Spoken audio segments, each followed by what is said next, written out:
लेते हैं पानीपत का। बड़ी खबर पानीपत से सामने आ रही, जहां चुनावी ड्यूटी पर गए कई निगम कर्मचारी, दरअसल करीब 800 अधिकारी और कर्मचारी चुनावी ड्यूटी पर रहेंगे। नगर निगम में जन्म मृत्यु की 400 से ज्यादा फाइल अटकी हुई हैं।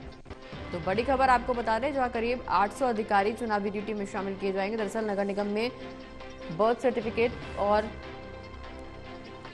डेथ सर्टिफिकेट के लेकर के जो कार्रवाई है वो 400 से ज्यादा फाइलें उसकी अटकी पड़ी हैं। पानीपत में चुनावी ड्यूटी पर कई निगम कर्मचारी चले गए हैं और यहां कई फाइलें अटकी हुई हैं। और इसी खबर पर ज्यादा जानकारी के लिए हमारे साथ एसोसिएट एडिटर देवेंद्र कथुरिया जी फोन लाइन पर जुड़ गए हैं। देवेंद्र जी, पानीपत में चुनावी ड्यूटी पर नगर निगम के कर्मचारी चले गए हैं और इधर 400 से ज्यादा फाइलें अटकी हुई हैं। देखिए प्रगति, दरअसल चुनाव का समय शुरू हो गया है।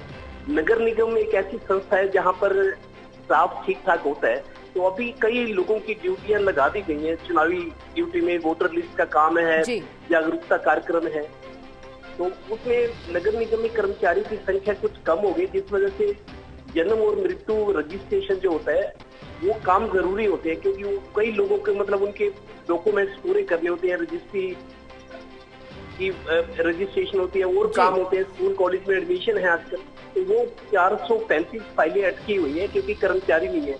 और आपको बता दूं, पूरे पानीपत जिले से 800 कर्मचारी और अधिकारियों की ड्यूटी लगाई जाएगी, क्योंकि चुनाव आयोग के ऊपर से सख्त आदेश है कि डेडिकेटेड और जिम्मेदार लोगों को ही चुनाव ड्यूटी में लगाया जाए। तो जिला प्रशासन ऐसे कर्मचारियों की तलाश कर रहा है जिनकी छवि और जिनका रिकॉर्ड अच्छा है।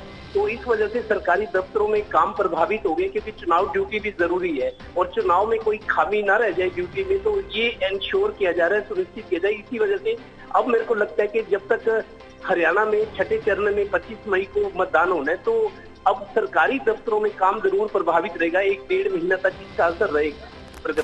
चलिए, बहुत बहुत शुक्रिया देवेंद्र जी, ये तमाम जानकारी हमारे दर्शकों तक पहुंचाने के लिए।